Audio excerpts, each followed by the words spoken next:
Comme dit l'autre, on se baigne pas en eau trouble. D'accord. Je suis bien, hein. Ah, on est bien. On va changer le nom de la chaîne, on va l'appeler Dans ton lac. D'accord. C'est un peu le bordel à droite. Hein. Ton retour des deux pêches, ça me donne la pêche.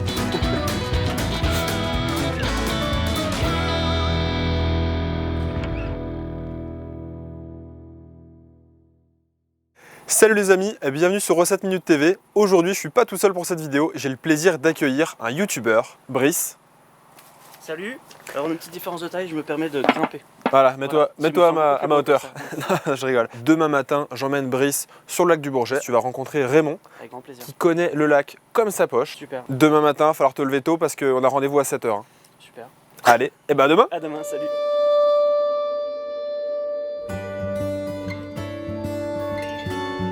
Je suis très content de parler d'un produit qui vient d'un lac. Les lacs, c'est une ressource naturelle, un lieu de biodiversité énorme qu'on a souvent tendance à négliger et qu'on oublie. On parle beaucoup de la pollution des océans et pourtant les lacs, on ne se rend pas compte, mais ils ont un rôle très important. À la fois sur la biodiversité, c'est aussi des grands réservoirs d'eau potable. Ça a une énorme valeur paysagère pour le tourisme. C'est hyper important, c'est des endroits magnifiques comme le lac du Bourget et d'ailleurs comme tous les lacs alpins en général. Bon Raymond, j'ai demandé à Cyril de nous faire une recette à base de lavarée, aujourd'hui, 100% savoyarde. Est-ce que c'est garanti? C'est-à-dire qu'est-ce que moi je suis sur ton bateau, est-ce que tu me garantis comme quand je vais chez Picard que je repars avec du poisson? Cette année, non. Ah, pourquoi? Parce que la pêche est de plus en plus dure depuis quelques années et toutes les années, elle baisse en quantité, en poids. On voit que le lac commence à avoir des gros soucis. Tu sens une baisse de la population de poissons ces dernières années? Alors, la population, pour le moment, pas trop, mais les poissons ne croissent plus. D'accord. Ils grossissent plus. Et puis les poissons qu'on prend ne sont pas en forme. Ils sont très fins. Ces problèmes, tu les expliques par quoi? C'est un problème écologique parce qu'on sait que le lac du Bourget quand même a notamment, on sait qu'on a une eau qui est plutôt propre. Donc pourquoi le poisson ne peut pas s'y développer correctement? Pas assez manger. Parce Tout qu'elle est simplement. trop propre en fait. La base du poisson, si tu veux, le poisson, il est attaqué des deux côtés. Il est attaqué par la disparition du plancton, phytoplancton, zooplancton. Par exemple, pour le lavarès, c'est la base de nourriture et c'est la base de nourriture de tous les alevins. Là, on a attaqué la base de la pyramide. Comment ça se fait? C'est les corbicules. Les corbicules et les moules filtrent en moyenne 7 litres de poisson d'eau par jour. D'accord. Donc dans cette eau, dans ces 7 litres d'eau par jour, ils filtrent le plancton, zooplancton, phytoplancton. Chaque moule Oui. filtre 7 litres. Oui. Donc il y en a des milliards dans le lac. Il y a une volonté politique aussi pour le tourisme d'avoir une eau hyper propre. Est-ce que du coup, ça pose question sur la population de poissons? C'est plus vendeur. Ouais. C'est plus vendeur. Comme dit l'autre, on ne se baigne pas en eau trouble. L'eau propre, c'est une chose, mais l'eau filtrée, c'est autre chose. D'accord. C'est-à-dire qu'on filtre la vie. Il y a une population qui se nourrit au détriment de tout le reste. Oui, en fait, le côté paysager, je dirais, finalement, Oui. dégrade la population de poissons. La base de la chose, c'est le plancton. D'accord. Pas de plancton, pas de poisson.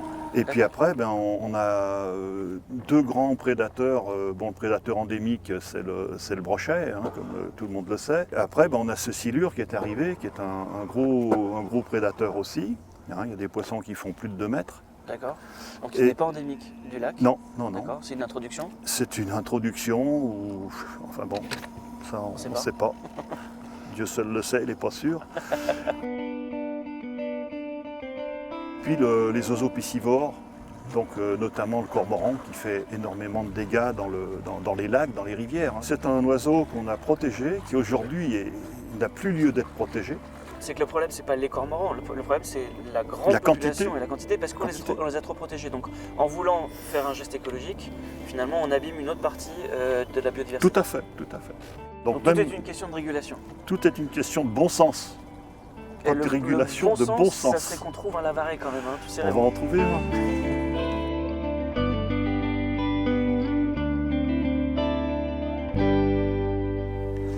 Donc là, tu penses que là, tu as une touche là. Oui, je pense que c'est un petit poisson, c'est pas très gros. Petite perche. Un lavaret. Un lavaret. Il a appelé juste avant. J'arrive. Bon. Vraiment, j'arrive. Comment tu sais que c'est un lavaret? Il bouge différemment, il te parle à travers l'eau. Parle. Ah, il te parle. Il me parle à travers la canne. Non, sérieusement, tu as une... Aussi? Non, sérieusement. Ah, c'est vrai, ouais. C'est quoi? C'est la vibration? La vibration, la façon de se battre. Et puis là, je les pêche à des profondeurs où les perches, on peut en prendre une ou deux, mais on peut prendre aussi un nombre chevalier, on n'est pas à l'abri, mais c'est assez rare. Ouais, pas mal. Bravo.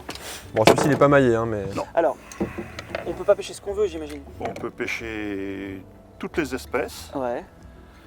mais il y a une taille. Donc ce poisson ne fait pas la taille, on le voit bien allègrement. Très bien. La taille pour le Lavaret, c'est 35 cm. Moi j'ai un problème parce que j'ai vraiment pas envie d'aller chez Picard après. Hein. Je repars avec un poisson. Raymond, s'il te plaît.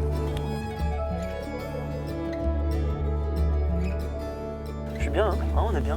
Vous en pensez? On est bien sur le lac.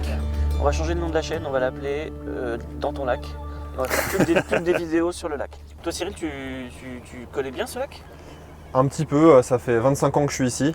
Tu as 25 ans? J'ai 25 ans, je suis né ici et mon père m'a emmené à la pêche depuis que je suis tout petit. C'est quand même sur le plus grand lac naturel de France. On est vraiment dans un cadre préservé. C'est vraiment magnifique. Est-ce que le Lavaret, il vit en banc? Est-ce qu'il vit tout seul? Est-ce qu'il vit avec d'autres poissons? C'est quoi son habitat? Alors, son habitat, le Lavaret, il n'a pas d'habitat précis, puisqu'on en pêche aussi bien dans 6 mètres de fond que dans 45 ou 50 mètres de Ouh là fond. là. Et donc, peut-être maillé celui-là.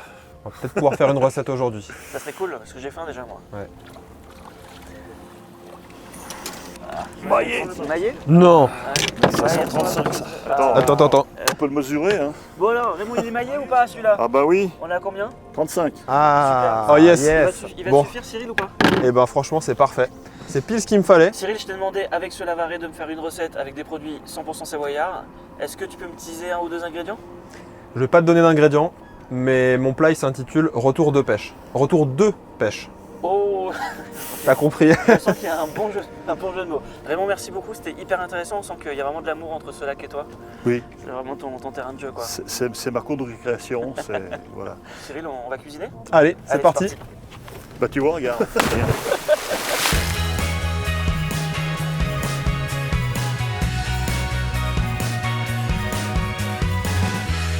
Merci beaucoup de m'avoir invité ici dans un sarto, donc ça appartient à ta famille, qu'est-ce que c'est? C'est ça, donc sarto ça veut dire cellier. C'est à ma famille et c'est avant ils s'en servaient pour travailler la vigne. Ils stockaient le matériel, ils stockaient les pommes de terre, de quoi faire à manger. On parle de ça il y a quelques années déjà et on l'a réhabilité et aujourd'hui on surplombe le lac du Bourget. C'est la vue est dingue.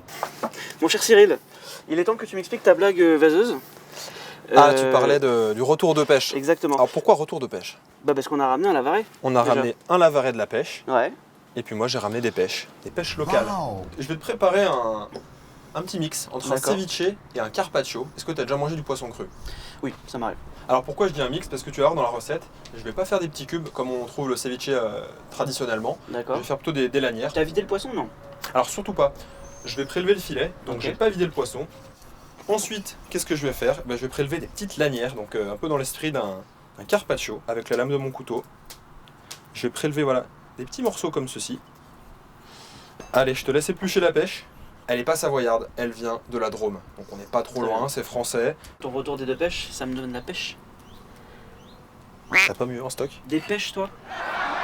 Ok, nos pêches, nos lanières de poisson, la suite. La suite. Vu qu'on est entre le ceviche et le carpaccio, on va quand même mettre un petit peu d'acidité Ok. pour cuire le poisson, tu Très connais. bien, ouais. Vas-y, je te laisse goûter.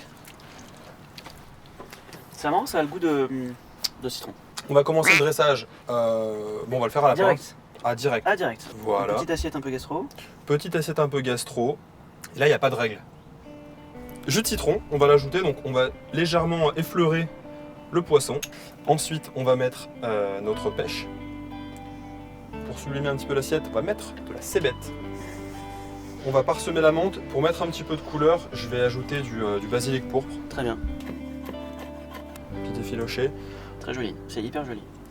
Alors, qu'est-ce qui nous manque dans ce plat selon toi? Du gras. Pardon. Moi, après, je dis ça, je dis rien. J'avais demandé des ingrédients savoyards. Bah oui. J'ai une pêche de la Drôme, Ouais. un basilic peut-être de Savoie, mais enfin, c'est pas la destination principale qui me vient à l'esprit quand je pense basilic. Ouais. Basilic, tu vois. Ouais. Donc, puisqu'on est parti dans le côté méditerranéen, C'est vrai ça. ouais, bah huile d'olive. Eh ben l'huile d'olive. 100% savoyarde. Du tout, absolument pas. Une petite touche de fleur de sel là qui va apporter un petit peu de croustillant, ça va être sympa. Ça a l'air délicieux. Oh attends, j'ai oublié un truc. Je voulais juste tester un petit peu de combava, j'ai zappé. Ça va apporter un petit peu de fraîcheur à l'assiette. Je peux dire Allez, que c'est cette fois-ci, descriptif. je goûte. Allez, c'est parti. Tu mets la pression là. Avant de goûter, je me suis dit, si c'est pas bon ou si ça me plaît pas ouf, comment je vais le dire gentiment, mais j'ai même pas besoin de ça, c'est vraiment très bon. Bravo. Le Lavaret, comme je le disais tout à l'heure, c'est très fin, elle goûte quand même. Quand même goûter, hein. Et du coup, la pêche, elle vient sucrer légèrement le goût du poisson, elle passe pas par-dessus du tout, c'est hyper bon, c'est une super recette. Et l'avantage de l'oignon cébette, ça peut remplacer un peu le piment. Non, franchement, ça marche bien. Et le combat Je va, peux y retourner ou... tu peux même finir. Non, franchement, t'as bien travaillé. Non, c'est toi, bravo. Merci beaucoup en tout cas de m'avoir invité en Savoie. Merci à tous. N'hésitez pas à aller vous abonner à nos deux chaînes. Dans ton miam d'un côté, Recettes Minutes TV de l'autre. Des recettes en quelques minutes, faciles, accessibles à tous, comme celle-ci. Moi je vous dis à très bientôt sur la chaîne Dans ton miam. Et puis à très vite sur Recettes Minutes TV. Merci beaucoup.